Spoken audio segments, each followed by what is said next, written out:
Okay, I would like to call this meeting to order.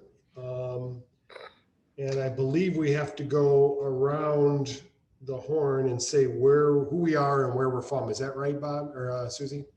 Yes, who we are, what city, county, and state we're joining from. Okay, and if you can't pass that test, then you can't stay. Exactly. My name is Dan Sugg, and I am in Lathrup Village, Oakland County, Michigan. Pam Bracci, you're on mute. I think you only have to do, well, the board members, I think, is all you have to do. Isn't that right, Cheryl? Yes. Yep. Okay, so then I'll go to Pam Schurmeyer. Pam Schurmeyer, Lathrup Village, Oakland County, Michigan. Fred Prime. Lathrup Village, Oakland County, Michigan. Michelle Thurope. Carol Mitchell-Terrio, Lathrup Village, Oakland County, Michigan. Nobody pronounces it right. Okay. Cheerio, like Cheerio. Like Cheerio, exactly. I will from now on. All right, Brian Ford. Brian Ford, Lathrup Village, Michigan. In what county, Brian? Oakland County, I'm sorry. I want you to stay. All right. And then, Bobby Lovins. Hi, Bobby Lovins, Lathrup Village, Michigan, Oakland County. Awesome. All right. Great. We have the meeting called to order. And I would, do we need a motion to excuse anyone? I noticed that was on the. Oh, yes, we need a motion to excuse Kelly. Can I get a motion to excuse? Make a motion. Second. Brian? Second by Cheryl. Great. All right. So now if we could get a motion to approve the agenda, and I'll remind everyone, we do have to go through roll call vote on all of these. So if I could get a motion to approve our agenda. I move to approve our agenda. I'll second that, Pam. Great. And so all in favor, Pam Schurmeyer, Aye. Bobby Lovins, Aye. Fred Prime. You gotta go off mute. Aye. All right. Brian Ford, Aye. Cheryl Mitchell. Oh, hold on. I want to get this right. Cheryl Mitchell Cheerio. Very good. Yes. All right. And aye. So we now have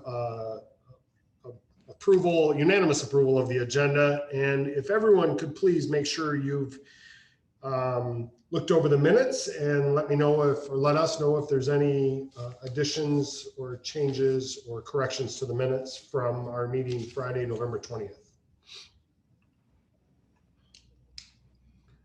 And Susie, you are recording this, correct? I'm sorry, I'm struggling to find the attachment for those. It was in the original I've got some board packet that came a couple days ago, I think. It's one attachment, and it's probably the third page in. It's like this. It was sent on Wednesday, Brian. Oh, you're saying within the packet you can't find it. It's on page 4 of the packet. Oh, I guess you know what I could do. I found it. Oh, thank you. Would it be helpful if I just shared it? No, we found it. Yeah, they got it. So any corrections, if you've had a chance to review any corrections or additions to the minutes? I move to approve the minutes. Accept that approval, and then a second. Support. Great, from Fred. And then if we go through Pam Schurmeyer, Aye. Fred Prime, Aye. Brian Ford, Aye. Bobby Lovins, Aye. Cheryl Mitchell Terriot. Cheerio. Cheerio. Like Cheerio. I'm gonna have to get a post-it note. Hold on. Cheerio. It was an I and then an I from Dan Sugg. So we have unanimous approval of the minutes. All right, so let's move on to agenda item number 4, financial review. Right, wait, did I not? Oh, there we go. Anything of note that we should be looking for, Pam Bracci, on the financials? Just, we started putting money in from your tax captures and the collections and that, and there has to be a journal entry done because the 38,000 is not what you collected in other taxes. So it's only supposed to be around 24, but it was just a journal that when we were posting it at the time. Beyond that, everything looks pretty good except for your Main Street's in the negative by 15,000.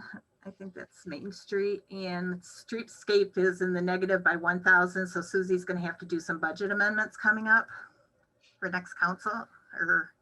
Oh, those are actually in our packet for today, is those budget amendments. Okay. So Okay, and that's about it. I mean, everything else looks good. Team, any questions on the financials, if you've had a chance to review them? You'll see our fund balance at the end of November was 1.579831.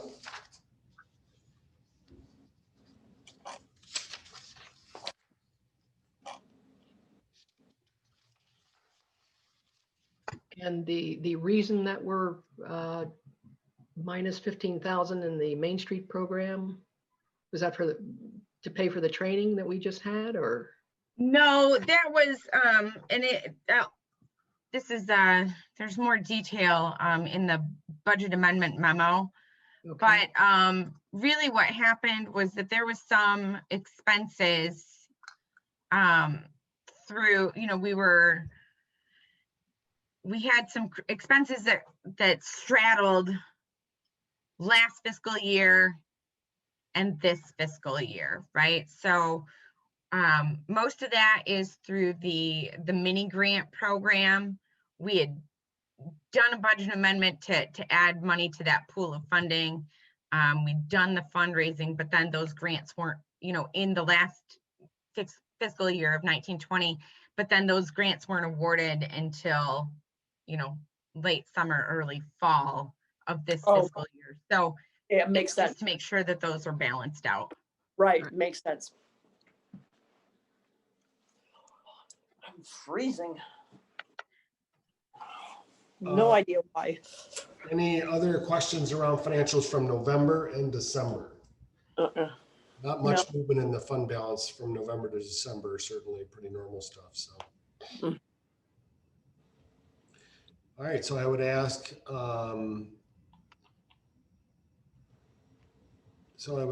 If we could get a motion to approve the financials. Do we have to approve them, Dan, or just receive them? So receive and file. Yeah, I'll make a motion to receive and file the financials as presented. Both for November and December. And we did have a second. Who was that? Me. That was Pam Shermer. Okay, great. And do I need a roll call vote on that? Yeah, I might as well make sure yes. There's no way we can just do unanimous consent, or, I mean, it's the virtual, Yeah, part that you have to. I think it's a Zoom thing, Brian. Right. okay. If you're allowed to do far away, remote or something. All right, so Pam Schermeyer, Aye. Fred Prime, Aye. Brian Ford, Aye. Cheryl Mitchell Theriot. Come on, Dan. There we go. You're gonna have to get divorced. That's all there is to it. I had an I, I believe, in there. And Bobby Lovins. Aye. Dan Sugg. Dan. Cheerios. Cheerios. There we go. I'm just gonna. We're gonna have to just respell it. So, all right. You guys are testing that. All right, that's financials. All right, we received and reported. So now moving on to our committee reports. Who is presenting the promotions committee report? Is that Corey? We're gonna have Corey take it away with the promotions committee. All right, we had a promotions meeting yesterday and we started planning for the spring and forward for events and such.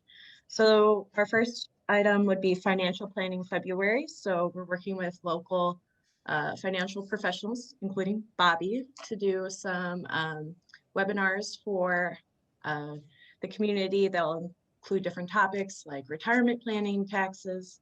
We're looking to have 3 to 4 of those, maybe once a week.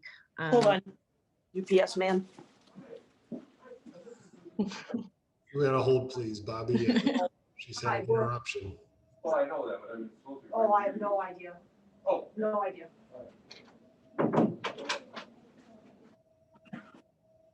No, I lost my place in our PDF here. Oh, Should I we be do not following along? have, there was no minutes included from the promotions committee. This is, and I am realizing I kind of jumbled up the. Just a director verbal report, update. but- Sorry. Yeah. Just, Carry on, Corey. Carry on, Cory. Sorry to interrupt you. oh, no worries. So we will be doing 3 to 4 Zoom webinars covering different topics like retirement planning, taxes, just things like that. So it gives an opportunity for our financial businesses to connect with the community. So we're working on that. I'm starting to plan. I'm in communication with Bobby, like I said, and a few others. So we'll get those going. They're going to be free for people to participate. And then we're going to also work on an aspect where we can maybe get them a gift card so they can purchase a meal. So it's a lunch and learn, but we're figuring out the logistics exactly of how we'll be getting that. And they'll be all gift cards to restaurants inside of Lathrup. And then another thing we discussed was Fireside Fridays. So big thing is to use what you have and make it a destination.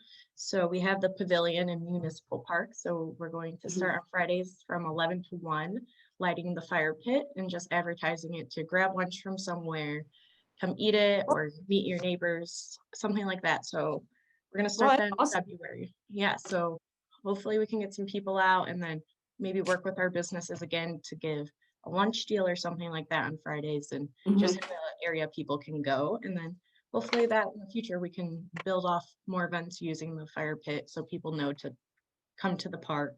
It's a place to go. And before you go on real quick, Corey, I will say, so Corey and I are going to be manning the fire pit. And so if anybody would like to man the fire pit one day, let me know. Yeah. Just let us know if you want to join on that, take a little shift. Should we do like a business promotion? Like you can promote your business, take a shift and free publicity. This maybe? Yeah, that's a great idea. We're putting out our e-newsletter. So quarterly we send out an e-newsletter to our businesses and I have a little blurb in there and I'll include if they want to sponsor a day or they can sit out there and have promotional items, anything like that. Just another way for our businesses to connect. And then another way we were discussing is to have our businesses connect is doing short Zoom interviews. So I did one with Dan this morning. So it's going out on our social media. I posted on our 11 Lathrup DDA page on the website, and it's also going out in the e-newsletter for the businesses. So hopefully we can get some more people. I'm going to try and get bunch of those. They're just 3 questions. Who are you? What do you do? How can people connect with you? So I'll be trying to get those with the businesses. Any type of business can do it too. See, I believe that's all we talked about promotions, but so we have some plans coming up. So hopefully we can get those rolling soon and I'll send you guys out flyers so you can get the word out about Fireside Fridays, Financial Planning February, and all that. So you just spread the word. Early next week, I'll probably get some graphics and flyers together. Awesome. Cool. Corey, and I would, I think you should have no issue getting traction with those interviews. But if you do and you need filler, certainly reach out to any of the DDA members or even the mayor or the council to do the same thing. Just interview them real quick, say who they are and what their role is and how, they interact with the team too. I think, not that you should have any issues, but I think the consistency on those every time is even better. So yeah, that's a good idea. And you did a great job this morning on that too. So thanks. All right, any questions for promotions? Did you guys want to cover a little bit, I think, when our last meeting was November, we talked about the cancellation, and I know out of that came the bingo stuff, but I know that wasn't super successful. Did you want to cover that real quick? Yes, so we ended up having 16 businesses participate. We extended it to December 21st because of the cancellation of the market.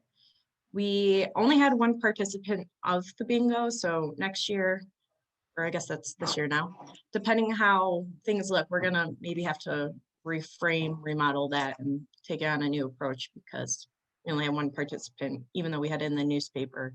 More people might have participated, but no one turned it in besides one person. So we'll have to kind of revisit that in the future. Sure. Great. Any questions for Corey as it pertains to the promotions committee? All right. That brings us to agenda item number 6, other business. Susie, the director's report. Okie dokie. So I realized that I kind of got this a little screwed up in the order of the packet, so I'm sorry about that. We're going to be getting new packet software very soon though, so hopefully that won't happen again, or at least not because of me. Anyways, so the director report covers, you know, hits most of the highs. I do have a couple of things that I want to share with you. And I will start with January 25th. There is, you'll see in the director's report, of the department report, under business and property update, the last little bullet under there is about a prospective developer being interested in a mixed use rehab development at the school. That's such a little sentence, but it's really a really big project. So we have a national developer that is housing developer that is interested in acquiring the school property, and as well as Lathrup Park, which is just the linear portion right behind the school where the walking path is. Yeah. This developer is interested in acquiring the property, rehabbing the school, and building 3 new buildings to come up with 190 residential units that are, you know, studio 1 and 2 bedroom apartments, 190 of those, and anywhere between 6,000 and 10,000 square feet of commercial retail space. Is this like an April Fool's joke? No, it's January 15th. There's no fooling here. I've been talking to this particular developer for a handful of months now. They actually had previously been interested in the property, and Cernow was just asking too much, and they said, we'll talk to you later. Right, yeah, for sure. We'll talk to you later. And so they came back later this fall and said, we're still interested. Have you decided to join reality on the pricing of your property, because we still would like to do this. So I've already had conversations, Cheryl and I have had conversations with the developer, with the MEDC, to talk to them about whatever financial incentives may be available. The county is also the county has been engaged in revising their economic development strategy, and this type of project would hit every single one of their priority areas. Yeah. And there's been a lot of changeover, not just, you know, at the executive level, but within the structure of Oakland County and some of their department heads. And so this very well could be a project that the county helps fund. What will need to happen is, the city will need to sell Lathrup Park to the developer to help make their project. We will very likely need to establish a commercial rehab district through the state, which would allow for a tax abatement. And then, I mean, so there's a few things that will need to happen. They're fairly significant. The developer will be attending the council study session on January 25th to present their idea to council and really Wow. make sure that they have all of their ducks in a row and have questions answered, and Wow. they have council support for this project. So yeah. So I'm imagining that the 3 extra buildings would go where we'd lose the park and they would go there, or they would take the current old parking lot from the school and put them along Southfield Road there. Yeah, and the annex too, Pam. Don't forget that piece that's attached to the school. Yeah, but it's not that big. No, that tear it down probably, the annex. It remains to be seen exactly what the site layout is. I have been talking to the developer, and I did actually, I heard from her this morning, Cheryl. That is what I've suggested. I've seen a concept of what they have done in other communities.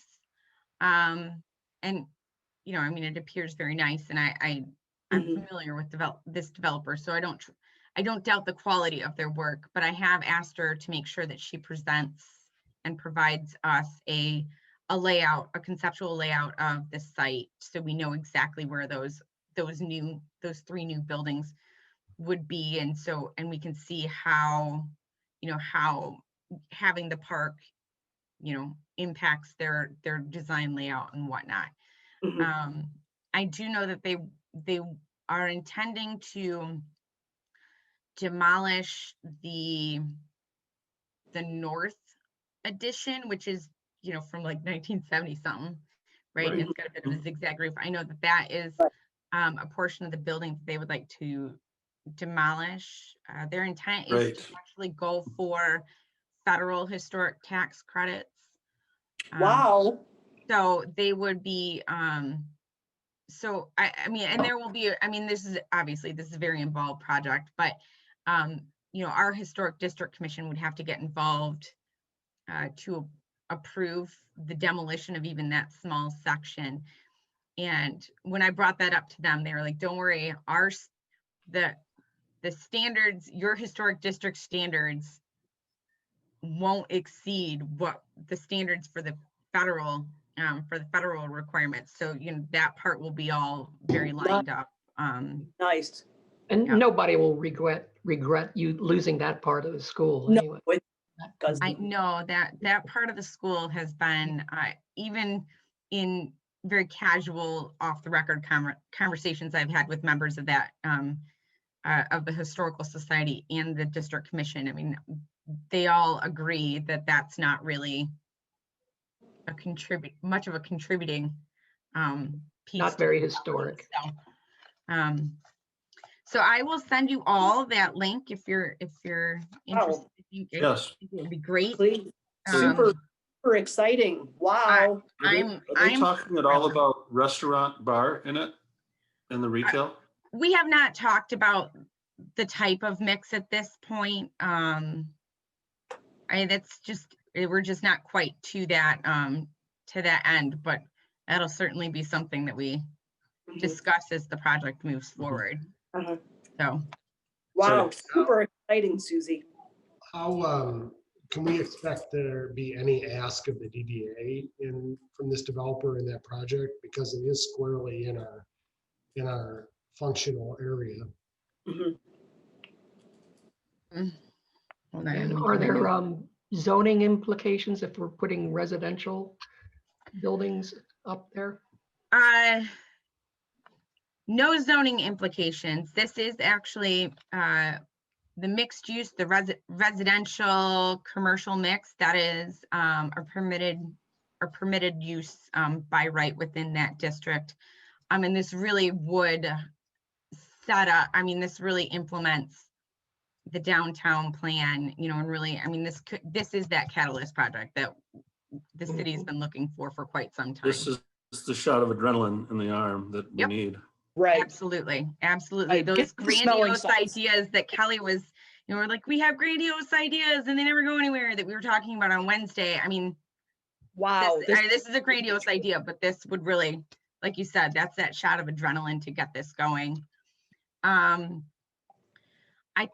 Right now, I mean, there's a possibility that, that right now the developer has between $5 and $6 million worth of gap funding that they're looking to fill. And that will be a combination of, state assistance, hopefully county assistance, and then anything that we can do as a city. 1 second, I hear a lot of ow happening for a few feet away. So I was thinking more of the lines from a DDA where we could certainly pitch in from either signage or sidewalks or playscapes or something to enhance Yeah. what we already have versus giving them flat out money, but Sidewalks would be not too expensive, probably. something to really enhance the project itself, Mhm. tie it to City Hall somehow. And to show our willingness and support and Yeah. good neighbors and all of that stuff too. Some Susie, did you say that they were going peripheral investment that we could do to Right. we're already doing. So Well, and everything's good. We're not actually, no one's bleeding, so we're good. So I think right now, the thing that the DDA can do for them is to, show their support for this project and the redevelopment of this site. The establishment of a commercial rehab district will also be very important. Right now, they are not asking for brownfield funding. If they ask for that brownfield funding, then we will have to, the DDA, because of the way those funds are, because of the way that tax abatement is structured, there would have to be an interlocal agreement between the DDA and the developer for brownfield dollars, but that's not currently an ask for them. Yeah, we're getting a So- little down the road on that then too. We're too Right. premature, like Susie. So Susie, you said that the DDA could show support. What does that look like to you? How could we do that as a board? I think really, it would be to have as many of you right now attend that January 25th meeting. Okay. already Feel set it on the free calendar. to reach out to council too. And Should we draft a letter of enthusiasm or something like that? Just as a board, I think a letter would be appropriate. like like you tipped the hat today that this might be a possibility, and we're enthusiastic and happy to. I think that would go. I think that would be a good thing to have. The Southfield School Board.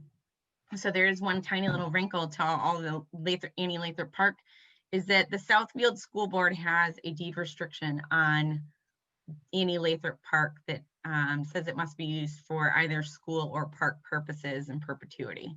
Oh, come on. In conversations with the city attorney, he doesn't seem to think that that's like an unsurmountable ask. But we will have, council will have to ask them to release those restrictions. So, a same letter, a letter going to council saying, the DDA. Yeah, supports right. This would also be very, be beneficial when the council goes to ask the school board. Yes. So it's really two different letters then, Susie. I would think, yes. Susie, if you want to get with me later and share contact info, I'd be happy to reach out and call as the chairman too. Just Okay, use them, say perfect. we're here, and, that'd be great. And Susie, Wow. the information. that What a you- gift. What a gift on Friday. It's our COVID gift. the information There that is you hope. gave us, is that going to have the finance plan or preliminary plan of finance? At the meeting on the 25th, probably Well, you said not. what you're going to email us, or what What are I you going to send us? I am waiting right now. All right, so what I will email to you guys right now, or when we're done with our meeting. Sorry, I don't know if you could all hear that, but I will send you all meeting invites after the after our meeting to the Zoom link. study session. There we go. Sorry. And then once I get the information from the developer, I'm waiting for her one pager and some concept information. Once I get that information from her, I will email that to you as well. Got it. Nice.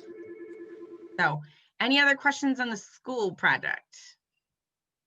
Can you tell us who the developer is at this time or no? It's Flattery Collins. They're based in Indianapolis. Flattery. Correct. Never heard of them. They have some they're a pretty large scale developer. So Wow. yeah. So Shocking. And you've that's kept pretty a straight exciting. face all this time, Susie. Hey, you know, you believe it or We're all not. doom and gloom and you're secretly, wow. Well, and it's premature. You know, we don't want to get ahead of ourselves on it, right? Next steps. Exactly. Close Don't to the worry, vest. I've been doing Bring it happy home. dances. I've been doing Yeah. happy dances for all of us, okay? Like, so I mean, I do feel like I need smelling salts or something, right? Well, listen, the environment right now, the landscape around real estate is right for this. And certainly, probably, I don't know when they started talking to Cerno, but clearly probably makes more financial sense than it did 9 months ago or 10 months ago for them. Right. As a real estate market as it is, they won't have any problem. Depending on what type of property they build, they won't have any problem. Right. This is great start. I mean, you know, to dream it is one thing, to talk about it and actually have somebody Right. that's thinking about it is completely another. And then the next phase is actually doing it. So good stuff. okay, so the one other thing that I wanted to talk about, and it'll be our kind of lead into into the budget amendments and some of the rest of the discussion for the rest of the meeting, is also not included in the director report, but I want to let you know that there is a plan in place to shift some job responsibilities and job duties around. So I will be taking on the project management of the very significant infrastructure projects that are going to be happening over the course of the next few years. So I'm going to be shifting my focus a bit towards that. But as Cheryl and I were kind of brainstorming about all this, you know, this also allowed for us to really bring Corey on in that full-time capacity that we had talked about in November. So the intent is that I am still going to remain the DDA director. Corey will be promoted to DDA manager. Wait, was DDA and special projects manager. That's what it was. And so she will be taking on the management of more board, you know, the board, more of our projects. I mean, she's already doing a great job with it anyways. And then me staying in that director role will also allow me to, one, remain involved and also help Corey continue to learn and grow in the role, and offer her a good way to move forward with you guys. So I just want to let you know. Question, Susie, is the infrastructure Wonderful. project a city project? I'm assuming it's a city deal. So what is the implication of that, or the ramification of that onto the salary portion that the DDA funds? Would some of your salary then matriculate over to the city budget as opposed to the DDA budget then? A small portion of that budget. Yep, we are proposing a for both Corey and I a 90-10 split, and this is outlined in more detail in those budget amendments later on in the meeting, but or on the agenda, I should say. So the DDA would cover 90% of our salaries, and the city would cover 10%. A lot of these, I mean, really, a lot of these infrastructure projects, they cross over into the DDA. Right. So So that's, and that's, but that 90-10 split allows, kind of allows for that to move out into the rest of the community too, and help justify that. What's the current split right now? You're 100% DDA? I would assume. Yeah. Yep. So both Corey and I are currently 100%.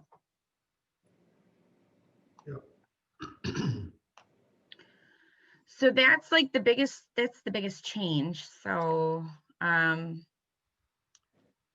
just to keep questions, us on agenda, comments, Susie, is there thoughts? anything else in the director's report?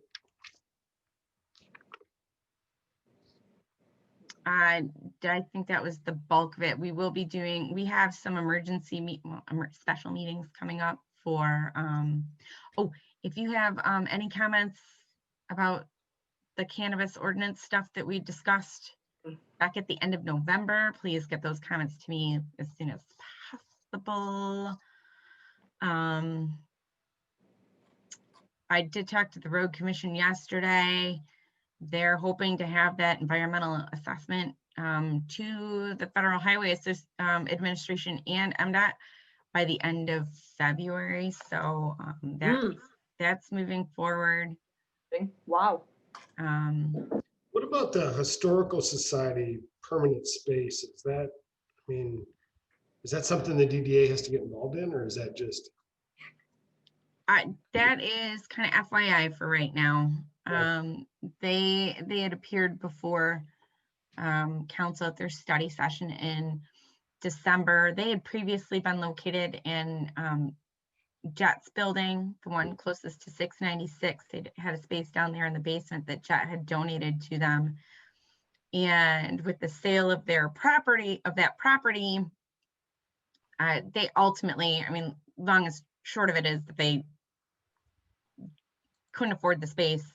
The new property owner is not interested in donating space, and so they're currently housed in the library, Southfield Library, and they're just looking for permanent space and kind of exploring their options. So, but nothing the DDA needs to really get involved in at the moment. All right. Is that the group that I just kind of gave a once over of that lawsuit? Is that the same group? Put out the Historical Society? Yes. Okay. And yeah. For us there, it looks like it's at the kind of preliminary stages, but what do we, is there anything from a board standpoint that we need to do? Good question. Can I make a comment about that real quick? Because yes, I responded to that email immediately to Susie and Scott. I don't particularly want my business email to be subject to subpoena. And my question to Scott was, if we have questions, are they privileged, attorney-client privilege, even though he is not the attorney for the DD? No, you're freezing up, Brian. I think I know where Brian's going with this. And if we're going to have a body, we might want to have conversations privileged, because our email is going to be then subject to that same subpoena. Well, and I don't, if Scott responded to you, He hasn't. He hasn't. Okay, so I'll follow up with him. Right now, I do not believe the DDA really needs to do anything. The attorney that has been assigned to through our insurance agent has Cheryl's had some communication with that group, and so at the moment I don't think we need to do anything. Just have this information in our brain. Yeah. Well, and to Brian's point, as a DDA, we shouldn't be responding and asking questions and subjecting ourselves to a subpoena. I've looked through the paperwork, and it really boils down to a simple issue, it seems like to me. And the only reason the DDA is named in there is because the project falls in the Downtown Development Authority. and assured with Susie verbally that that our insurance company is coverage and will assign an attorney to it. And at some point, I would expect that if it grows to something larger than that, then we would have some sort of meeting just for that to address it, so we don't have to converse back and forth through our emails. So And that would be, With counsel.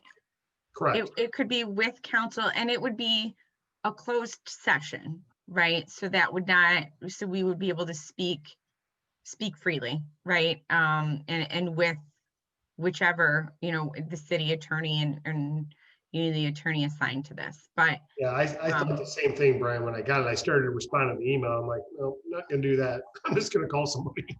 So, yeah. Yep. Got it. Okay. But yes, Fred, to answer your question, it's the same person that just kicked the Historical Society out of their basement. So, all right. Any other questions for our director around her director's report?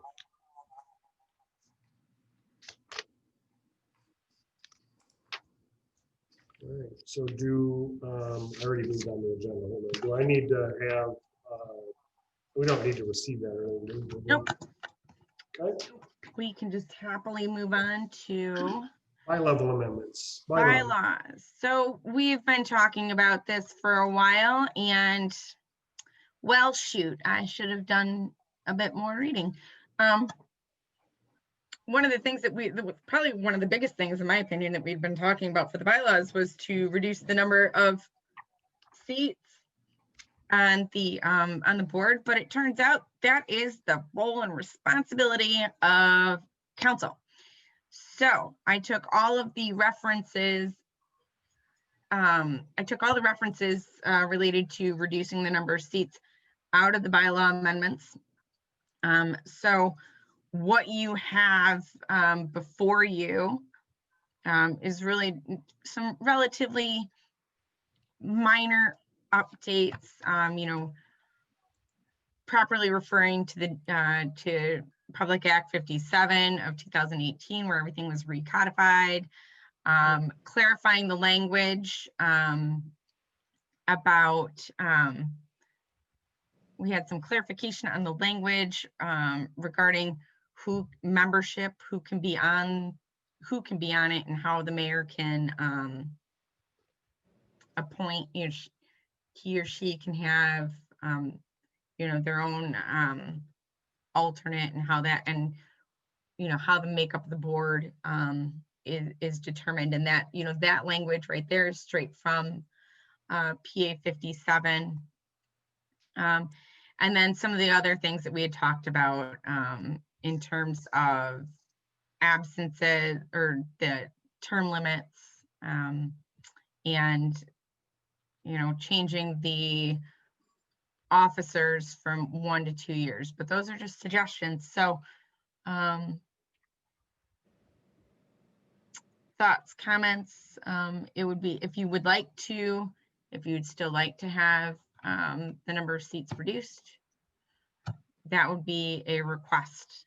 We'd have to make a motion to request council to review and reduce the number of board seats. What was the thinking behind reducing the number of seats? That it's more easy to obtain a quorum? Yep. I'm not sure what the motivation was. Got into that. Was it a quorum issue? Because we've been doing very nicely with the Zoom. Yes, on all of your points. I mean, and keep in mind that these bylaw amendments were initiated a year ago in December. So that was before the world all changed and we all started doing Zoom. And I mean, you all remember it was extremely challenging to get. There was a functional piece of it though too. It was removing it to an odd number versus an even number, correct? That was the other part. Yep. Yeah. So whether you went from 10 to 11 or 10 to 9, it really changes the dynamic of how you get to a quorum, I believe, was part of the thinking. I see. But originally, yeah, I mean, we were all here 2 years ago. We couldn't get anybody to come to the meetings. We were really struggling. I like to think it was me. Kelly reminded me it was Zoom. I was like, okay, right. So, but I agree. It is much easier to get people, into a meeting from a Zoom, but it's not always going to be that way. And, we have to You're right. remember, we'll go back to, right now we're under a state order. We will go back to having to have these in person.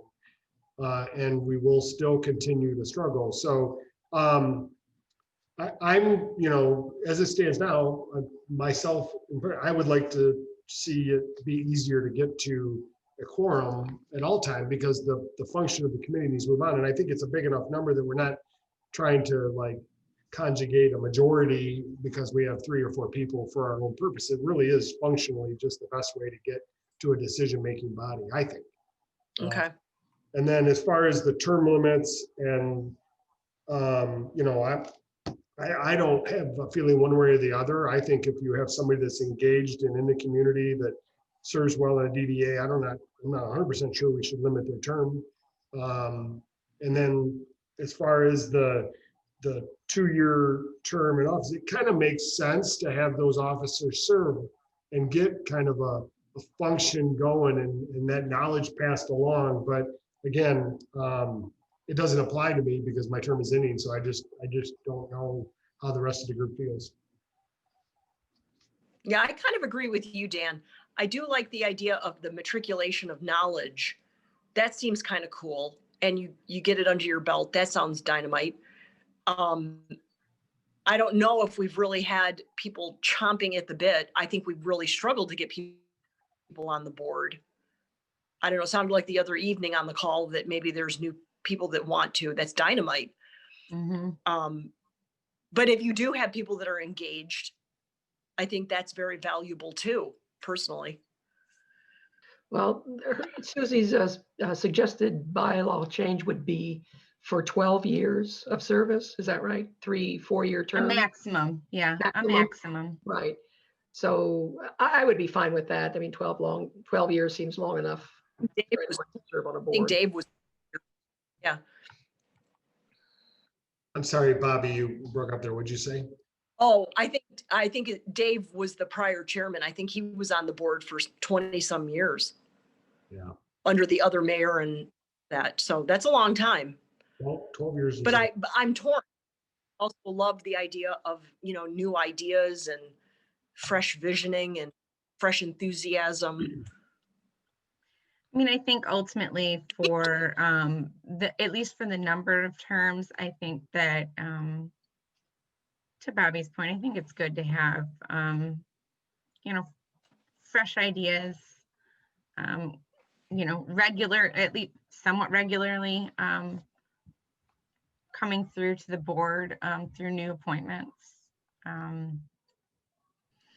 mean, Brian and Pam are both new. And I think it's been a great asset to have their new voices, on the board. So, I mean, we can see the value to it. So totally. I mean, that's just my thought on that. But it takes some time to understand what our purpose is too, right? Yeah. Right. I mean, so Right. You can't have them too short because you're constantly having new people fumbling around. Right. Exactly. So, I mean, so it's around like what is it we do? And because I'm new to this. So do we need to vote on this? What exactly do we need? The agenda is that we vote on it, Dan. What's that? The agenda is calling for a vote on it.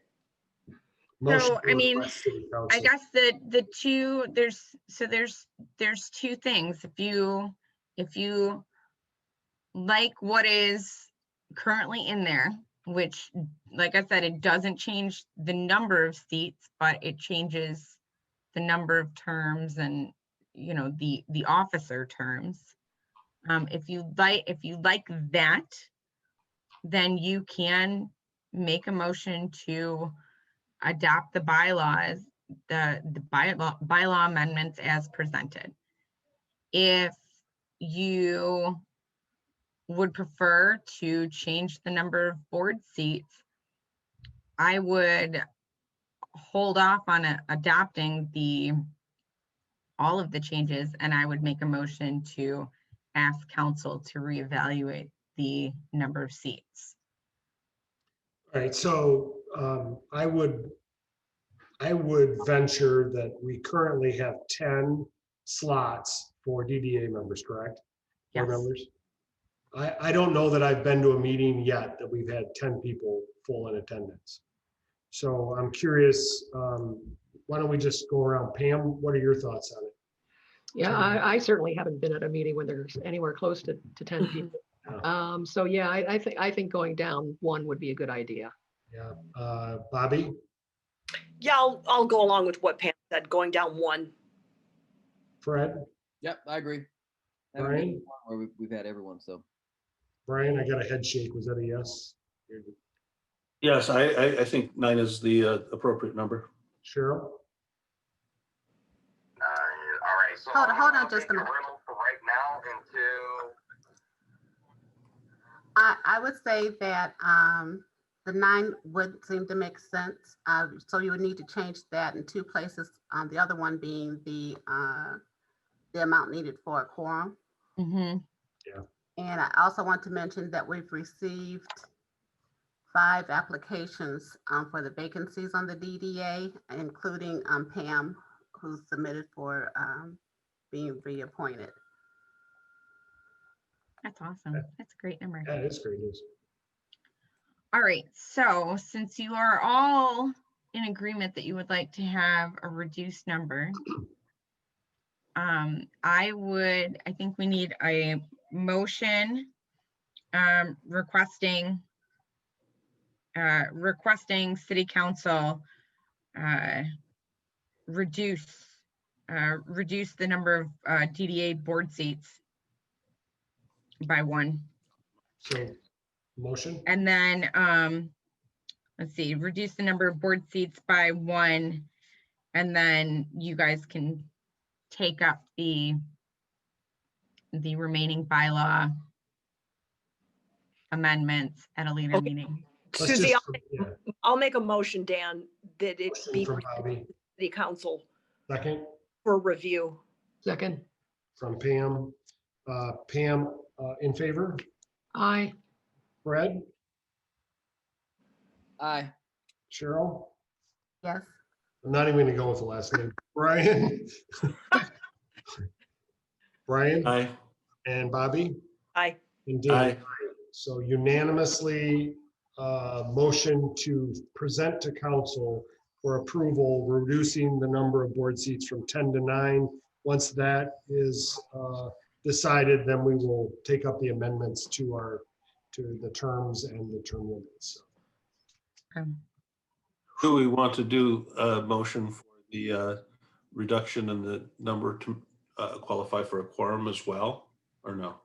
That's That will be automatic in when we reduce the number of board seats, it automatically will reduce it'll be the approved. number needed for a quorum.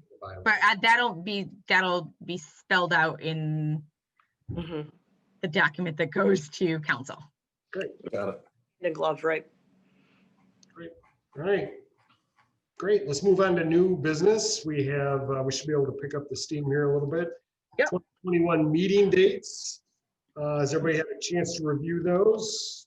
Anybody have any issues around those? And that was all in the meeting. I mean, you're still saying third Friday at noon. Seems to be. And it seems to be working out. So this is just official adoption of those dates, and then we can. Mhm. All right, so I need a motion to approve the meeting dates. I'll make a motion to approve the meeting dates as presented. All right, adopting those, and then a second Support. with Fred. Pam Schumeyer, are you in favor? I am. Fred Prime, Yes. Brian Ford, Aye. Bobby Levens, Aye. Cheryl. Yes. Yes, Dan Sugg is yes. All right, motion carried. All right. The 2020 DDA annual report. All right. Well, as you can see, we did pretty darn good this year, considering that COVID was something to be reckoned with. We had, I mean, Corey put together this great little infographic for us, and I think it's a lot better than, it's a lot more illustrative than just the words. But, we did really, like I said, we did great. We were awarded some grants, including our $1,500 that has yet to be spent, really, for Main Street, for our for some placemaking. We've got the $60,000 TAP grant that the city and DDA were awarded for the citywide bike route. And then not to mention the $234,000 that was ultimately awarded to our businesses as part of the COVID relief efforts of the city and the county. We did a bang up job with the COVID resources and really engaging with our businesses for reopen kits and whatnot. So we have we've got Southfield Road. We ticked off that. Been trying to adopt the road for a while, and really start growing the whole adopt a road and corridor cleanups. We started our streetscaping and our placemaking efforts, small scale still, but we're going to be growing those even more in the new year. I talked to Crush yesterday, our DPW. Is he officially our DPW super now, Cheryl? Yay! So Crush, I talked to Crush yesterday, and he already went out. They had some time, and they already went out and started hanging the brackets for the flower baskets for the rest of Southfield Road yesterday. So, we're already starting to continue those. Oh, this is good to be true, Susan. I'm What? pat yourself on the back, Corey. Another name? We're building more momentum. I'm sorry, Pam, what'd you say? Does Crush have another name? Oh yeah, wait, you don't like Crush? I don't know who Crush David is. David Chung. Okay. Crush, because he can like crush a baseball. So Okay. he's and he's been with DPW for, I don't know exactly how many years, but he's been with the DPW for a while. And he was promoted into the new DPW super role with the retirement of Tim Prast. So Sounds like we need to have a DDA softball team. right. Right. Don't put me anywhere on it except for maybe cheerleading. Oh, not softball. Oh, Bowling. We have a bowling alley right here. hey, there we go. Bowling league. Even that, I would be awful. My dad's always said the only person that likes the way I throw a ball is the dog. So you don't want me anywhere near the team. Unless you need a cheerleader, I can do that. The only motion you have to get corrected in bowling is this. We've got in the making here. So all in all, I mean, we're gonna, the annual report will be, will be put online. We'll distribute it to the different tax collecting authorities. But I think ultimately, round of applause to the entire DDA board and DDA district. We made a challenge. We had a successful and challenging year. Yeah. Wow. So all we need now is a motion to adopt this or Corey, file and forward to. Susie, quick question. Yep. On the, and I'm sure we've talked about this with me before, but the revenues and expenses in this section here, where we look at the, I guess it's page 2, like in the middle of page 2. Yep. So our actual revenues in 1920 was 366, and our expected revenues for 2021, the current year, is 250. Yeah. Okay. And yeah. that was done because we really don't know how COVID may impact our tax collection. I mean, there's going to be tax tribunals, there may be adjustments made. And so to be conservative in our budgeting process, we're Got it. estimating that. So, Budget number. I mean, hopefully we're still gonna get right around 366, but you know, You better never, safe than sorry. Sure. yeah. Sure. So, Okay. but that's where we're at. So, Any other questions, or can somebody offer any support? Is it approval? What do you do? we should probably, I said adopt, but so we can adopt the annual report and then forward it on to council. Okay, motion to adopt. Motion to adopt.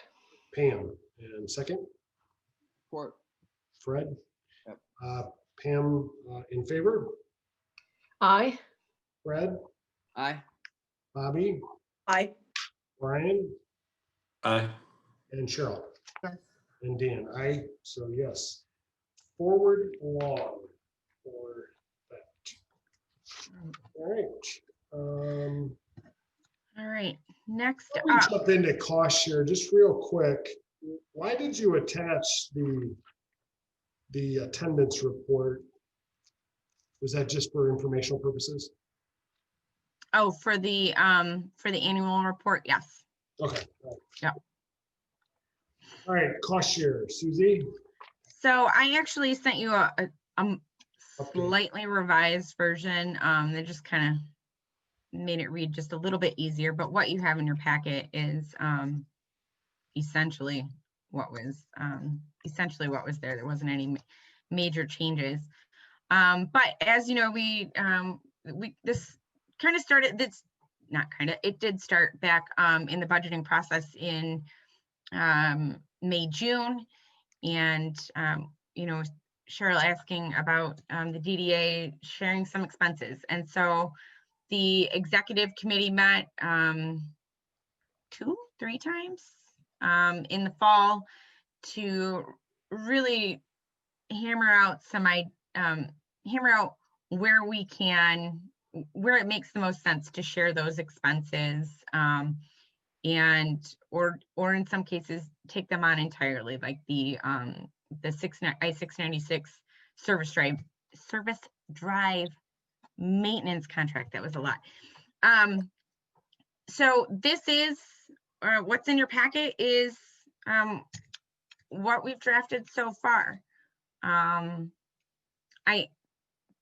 mean, I guess pat myself on the back. I think it captures what was discussed in those executive committee meetings, and I think it really lays out very clearly how we can best work together financially to benefit the city and the district as a whole. So I personally, I think it's ready to go to council for their consideration, but I know this is, you know, the first time you're seeing it. So Susie, could you speak to the 10 grand under streetscaping? sure. What's involved in that? So right now, we already have, you know, we already do the streetscaping for, you know, the hanging baskets, the flowers, banners, etc. Right. So this would take, the DDA would be taking on the streetscaping and landscaping efforts of at City Hall. So that would cover the that front landscaping bed, Mhm, as well as the landscaping around City Hall. mhm. That is, you know, still flowers for the whole district. Maintenance of the 2 gateway signs and their landscape beds. So there's one down at Lincoln Right. and Southfield, and then up at 12 Mile and Southfield. And so, and any other landscaping around, you know, the gazebo, and in those areas. So this it wouldn't cover the mowing at City Hall. I mean, this is really just the landscaping and beautification. It's not whole- Yeah, makes sense. Mulch, and yep. And so, How about the watering of the plants? Is that not part of this? Is that cost just borne by the landscaping crew or? I mean, the watering would still be, I guess, included in that. It's an expense that we would have anyways, right? With the watering of the plants up and down Southfield Road, which were going to be our responsibility. I think that falls under maintenance. Mhm. And certainly the bulk of this is the refreshing and the foundation. So every year putting flowers in and doing all that stuff and Mhm. calling for that. Yeah, seems like a pretty good list. Hats off. I love how it's documented, actually. Thorough. Yeah, it looks very nice. The one thing that if I would suggest, and I don't have an issue with it at all, but we say expense sharing, and the initial items are finite, and there's no offset from other resources. You say 90-10 subsequently, but the initial expenses, it's just that hard cost. Is there any way we could say, it's 5,000 for 696 service drive maintenance dash of 15? I don't know. Whatever. I don't know what the total expense is what Yeah, I'm saying. All right. I So think for the 696 service drive, to answer your question, Brian, that we took over the estimated cost of cutting the grass. We took over that contract. The list. Yeah, right. Yeah.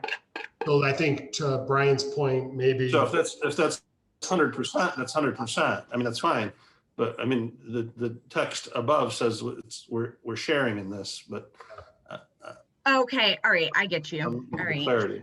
And there may be just a little clarification point that this was an agreement that talks about what costs we are either assuming or sharing based on the location or percentage of time of the expense in the DDA district. So it's more the concept, not the actual cost in some regards. But to your point, maybe delineating what percentage of that cost it is, just so we're aware that it's 100% in some areas.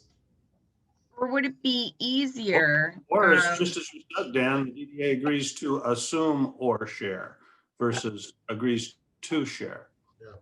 All right, yeah, and I was gonna say, or what would it be easier, and to just say the DDA agrees to the following annual expenses with the city and just take out the word share entirely? Oh, yeah. Would that? But does below that you still, have to say share because you're showing it as a split. okay, so agrees to.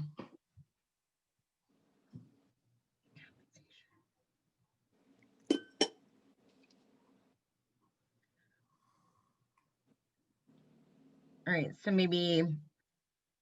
So if I could offer, if you look at the actual agreement that's in the packet and under number 4, compensation, I can't tell what page that is. 35 of Okay, the packet. so based on what Brian was saying, it could read the DDA agrees to assume or share the following and then go on. Okay. Would that address it, or do you still need the percentage for basically A through E? Yeah, under step 4 in the comp, yeah. Fine with me. Yeah. Yeah, that would give you enough wiggle room no matter what.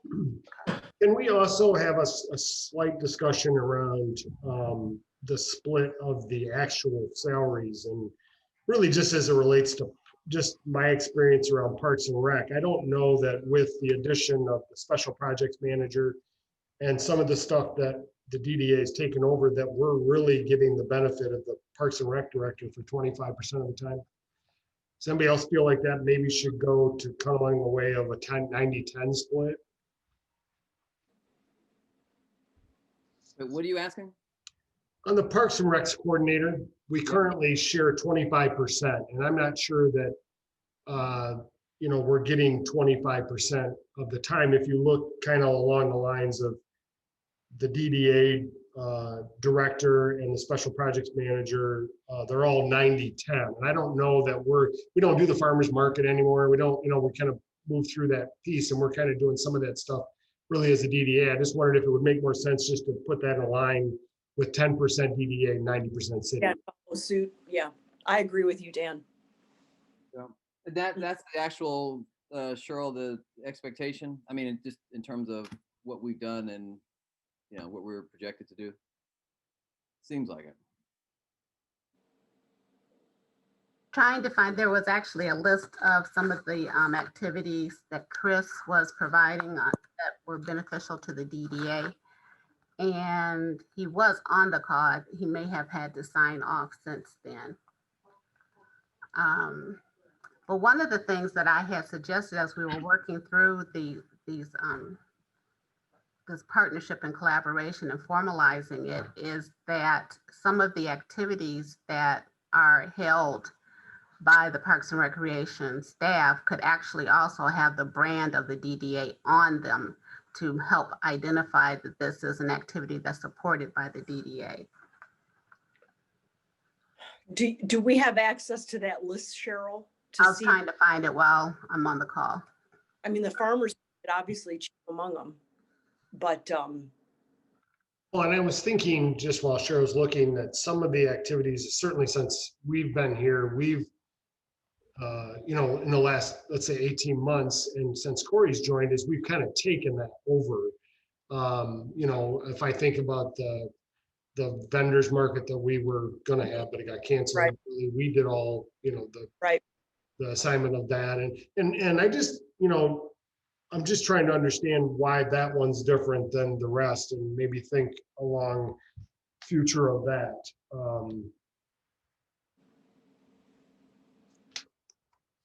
the financial February, again, that's going over to Corey. We can maybe lasso some of that back, in my opinion. Fireside Friday. Corey, then let's have Corey take on some of those challenges. Yeah, because they didn't really fit within Parks and Rec anyhow. I mean, they were more promoted for our business owners, where Parks and Rec really is, if I'm thinking right. So. Okay, I did find the list if you wanted me to share that with you. Yeah, sure. Okay. Coordinate with established community groups and organizations, and he lists all the various organizations.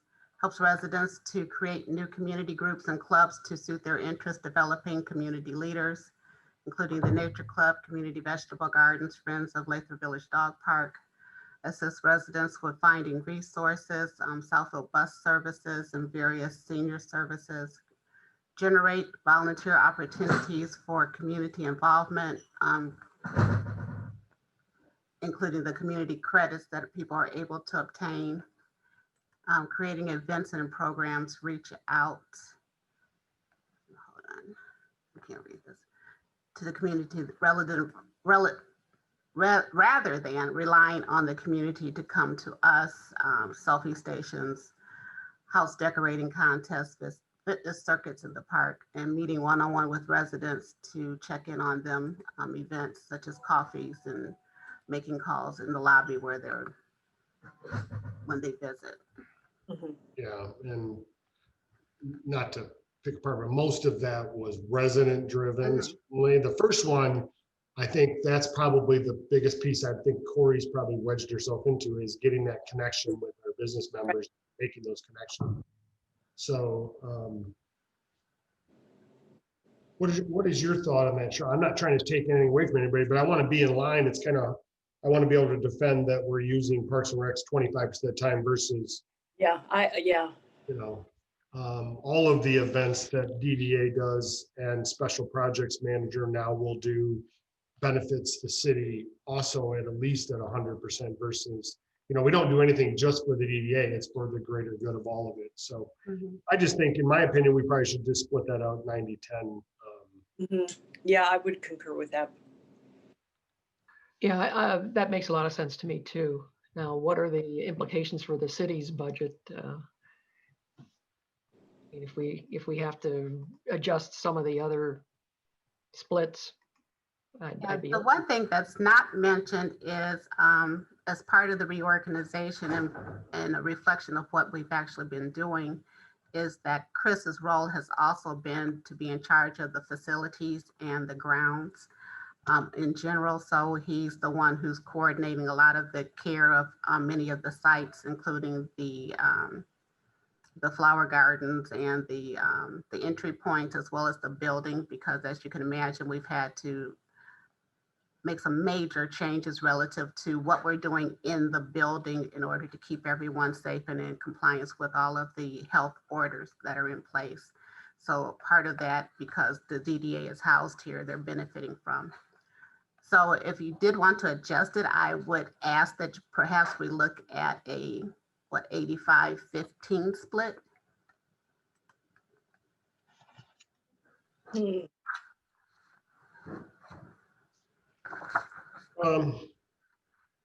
Yeah, that certainly is more in line with what I think is time spent for sure. So anyone else opposed to an 85-15 split? No, I support that. Okay.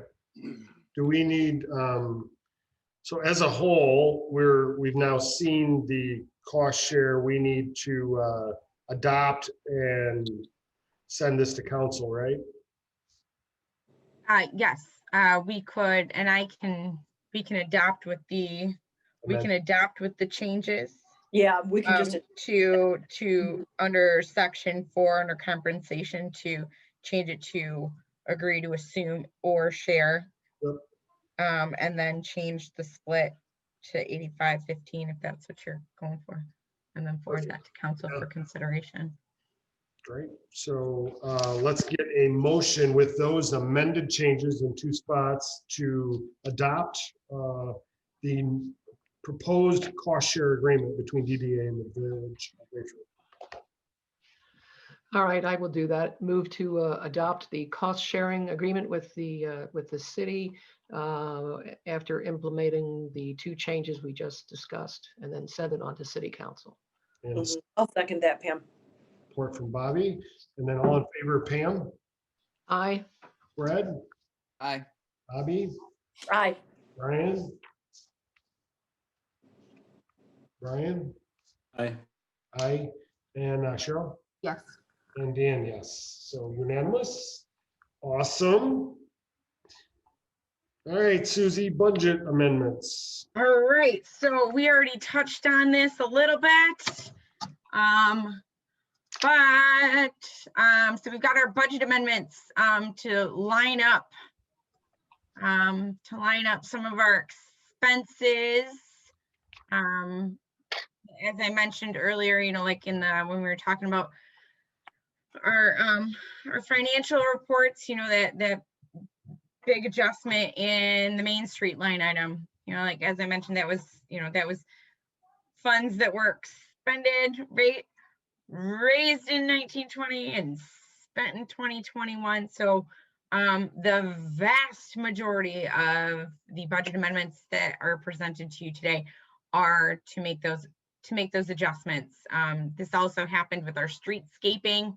The planners, I ordered the planners. I thought I paid for the planners in 1920, and that invoice didn't get processed. I dropped the ball, and it just didn't. I didn't get it to Pam to pay it in time. So so that's where some of those big adjustments are. We also had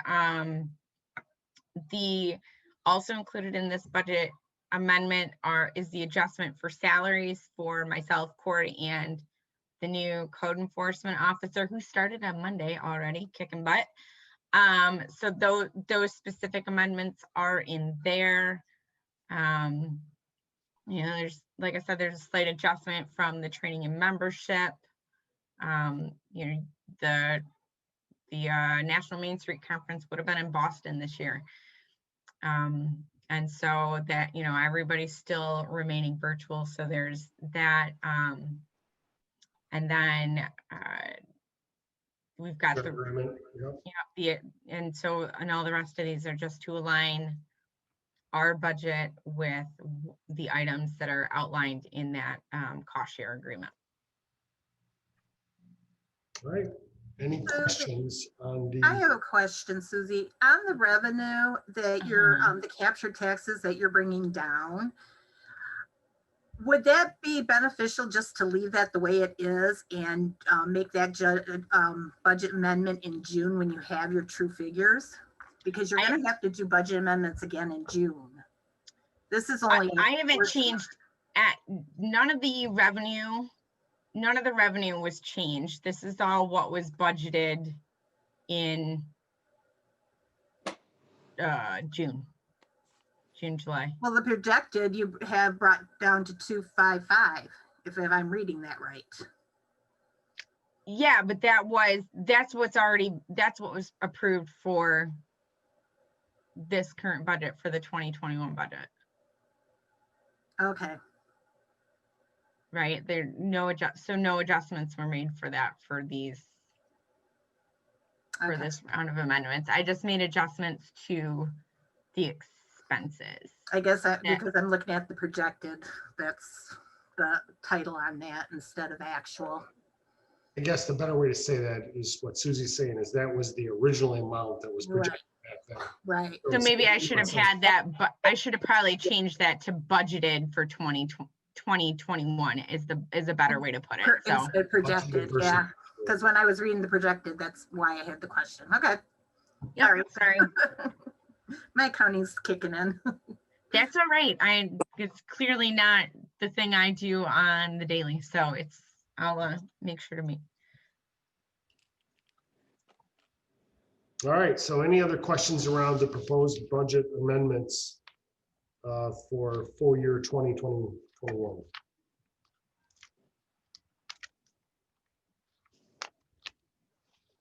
All right, I'm not hearing, I'm sorry, Cheryl's raising her hand, yes. You're on mute, Cheryl. Oh, why is, There you go. Cheryl, go ahead. Oh, okay. I didn't know if this reflected the staffing changes that we had talked about. It reflects the increases to myself, Corey, and Rami, but it doesn't have anything. There's no changes reflected for anyone else. Okay. And it has the it does account for the 90-10 split for Corey and I. Okay. So But it doesn't include Chris, is that what you just said? correct. The change, yeah. The change, right, obviously, right. Right. What were you gonna say, Cheryl? I was about to ask in regards to Chris's position. And so does that reflect what you initially had indicated? The percentage split? Yeah, yes, this represents the 25-75 or Okay. Yeah. Okay, and I would recommend keeping it at that number because I'm readjusting his position. There will be an adjustment in his salary, so you'll probably end up about the same place as that percentage. Okay. I wouldn't change As that the number. dollar amount, right? Yeah. Mhm. Okay. Sounds good. Good to know. under repairs and maintenance, what's spurring that $10,000 increase? Or, yeah. So that is, so the repairs and maintenance, so $5,000 of that is for the Excel landscaping. That's the mowing contract for 696 Service Drive. One of the other things that we had talked about in these cost share discussions were alley maintenance, right? Our alleys are, oh, they're so painful, some of them. And so that was one of the things that we had discussed, is establishing an alley maintenance fund. And I'm still working with the city's engineer to come up with the best method to evaluate that. We've talked about doing an alleyway assessment. So I wanted to throw in $5,000 just so we have that pot of money in there So But that that we might not can, be enough, you know. it might not be enough. Yeah, it's starting And though. that's part of Yes. why we had talked about doing an analysis first to really give us an idea of how much do we need? Because I'm sure that $5,000 is not going to be Nearly, sufficient for right. especially for the long term, right? So, And I but think that's that- enough to get us started in figuring out how we can better budget for it. Well, and that was also, the thought around this was if we needed to do it for a business owner in the DDA, so they could have better access into their lot, that we could fix a big pothole for $5,000 or something along those lines, or, or fix a curb or something, so. Not that this would be a long-term plan, but it was a start toward at least having money set aside for that.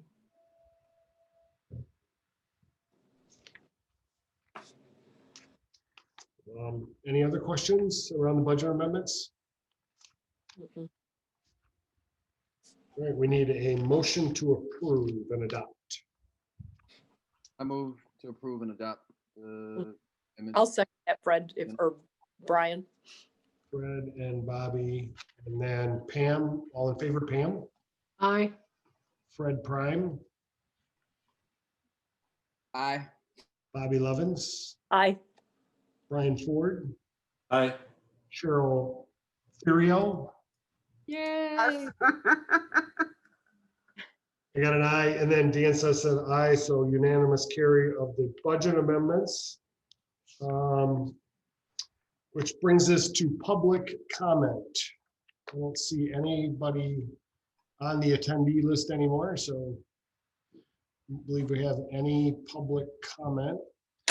So I will motion to adjourn. Well, before you do that, I did want to offer one little piece of information to share with everyone in regards to the infrastructure improvements. I'm trying to pull it up so I don't give you the incorrect information.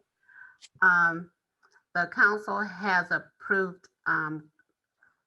has announced that they want to go forward with issuing about 5.8 million in bonds to do infrastructure improvements, which includes the water mains and just a number of things that need to be kept up in our city.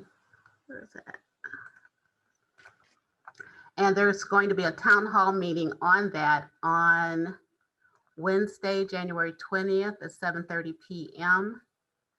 And that will be a Zoom meeting. The information is on the city's website. So we invite you to participate in that if you'd like to get additional information in regards to it. What time is that meeting? 7:30. Yes, we have a Zoom already for the recovery planning that would just lead right into that, so.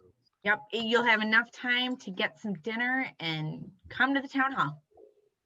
But the information is up on the website, so you can read it at your leisure as well, even if you're not able to attend the meeting. And we'll probably post it on the a copy of the recording of that town hall on the website. So you'll have opportunities to get informed. Great, thanks, Cheryl. Okay. It's exciting. All right. Any other new business before we adjourn? I just have to ask Susie to stay on after everybody starts going off. I have one thing to bring up to her. That's all. That's totally cool. Okay. Totally cool. And then Susie, before I close, I did notice that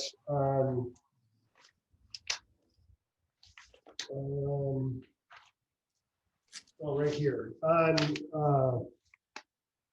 your 2020 year in review, and I should have brought this up earlier. Why does Pam Schermeyer's term end before any of ours? They weren't sure if I'd be any good or not. I'm keeping track, Pam, don't worry.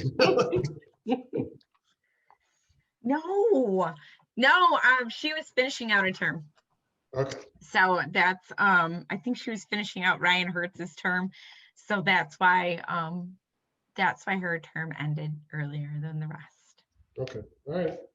That's all I got. Any other new business?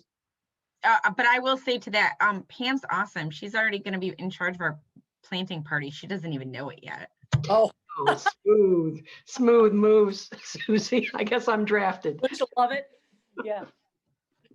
I have, oops. I have one question. In regards to the meeting dates for the DDA and all of the committees, will Corey or Susie be sending out the Outlook invite so we can just accept it and it'll go into our calendar? So I don't have to set it up separately. Yes, ma'am. All right. Thanks for doing that. If she wants me to go, she'll send them, that's for sure.